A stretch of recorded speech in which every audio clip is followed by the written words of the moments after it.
মুন্সিয়ারিতে যারা খালিয়াটপ যেতে পারছেন না বা পারবেন না বলে মন খারাপ করছেন, তাদের জন্য আমার আজকের ভ্লগটা। খালিয়াটপের 8 কিলোমিটার হাঁটতে না পারলেও খুব সহজেই মাত্র 1.5 কিলোমিটার হেঁটে আপনারা পৌঁছে যেতে পারেন মেসারকুন্ডে। রাস্তাটা ঘন জঙ্গলে ঢাকা অসম্ভব সুন্দর একটি রাস্তা।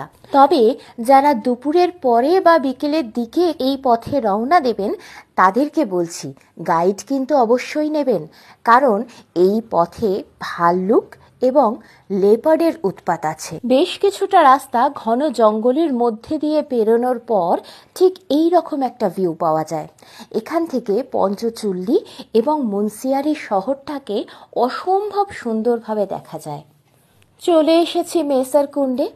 ঘন জঙ্গলের মধ্যে ছোট্ট একটা জলাশয় হলো এই মেসারকুন্ড। এর উৎস হলো একটা ছোট্ট পাহাড়ি নদী। নদীর জল এখানে এসে কিছুক্ষণের জন্য স্টোর হয়, তারপর আবার নদী হয়ে উল্টো দিক দিয়ে বেরিয়ে যায়। জলাশয়টি ছোট্ট হলেও এই জলাশয়ের জল কিন্তু ভীষণ স্বচ্ছ। খুব একটা গভীর নয়, কিন্তু নিচের ঘাসগুলো বা ছোট ছোট গাছগুলো খুব সুন্দরভাবে দেখা যায়।